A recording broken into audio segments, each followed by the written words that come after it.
Did it make you feel, you said angry and jealous, were you angry to leave the rodeo for music? Well, yeah, I was angry at myself because at the time, see, the difference in our stories, I think, is, you have this heavy rodeo family that, to me, outside looking in, for your dad and your family to be going, Reba, you're bound for this great destiny. You should be leaning towards country music. As far as on my side of it, I was a first generation rodeo cowboy, and I felt like I had failed, that there would never be another rodeo cowboy in my family. I'd never be able to wear a hat again. I was very angry at myself because I had failed. And that anger and that jealousy of my other friends that were still riding, and that regret really kind of blanketed over the top of what should have been I can go play music. Yeah. It almost felt like when I was playing music, I was just doing this because it was a fallback plan.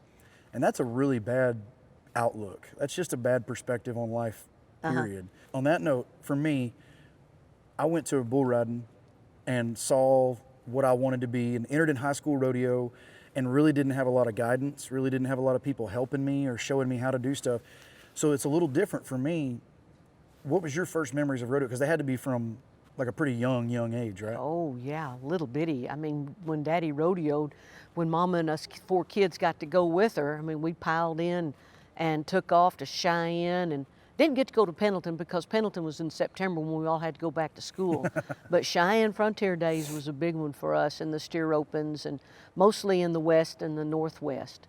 Absolutely loved it. Down in Texas and Oklahoma, Kansas, the middle part of the United States and West. Absolutely loved it. So I cut my teeth on rodeo and been around cowboys all my life, and cowgirls. It's funny.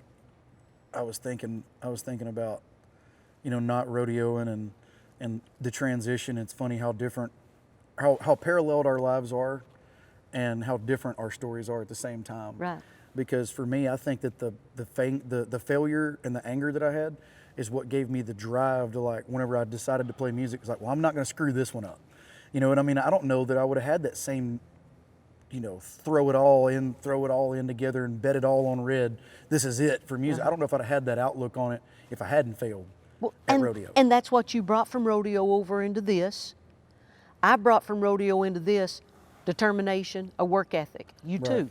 Same way, right? You had your work ethic, you had your goals, your determination, and you had something to really prove that didn't work. I think I had a chip on my shoulder. Yeah? Yeah, I think I really, I think that's a really great way of saying it, is I had something to prove. Yeah. But I'd never addressed it until we wrote this song. Wow. I've gone through all these years of my career, even selling out Houston for the first time as an independent artist and being the first guy to do that. It still didn't sink into me, what the influence that rodeo really had. Because, I team rope a lot now, and I really love riding cutting horses. That's probably one of my favorite things to do. I mean, that's a lot of horse. It is. It's a pretty lot scary. of horse. Yeah, I mean, it's athletic, and I enjoy those things because I don't have anything to prove anymore. I'm going to go rope here in a couple of weeks with Barry Berg, who just won the BFI, the head of Cactus Ropes, and he's a freaking hand. Yeah. But I don't feel intimidated when I get in the pen with him. I'm going to go in there and rope my best, and I don't have anything to prove anymore. And I think for me, it's a sign of maturity. Finally, at 33, I get a little bit of maturity.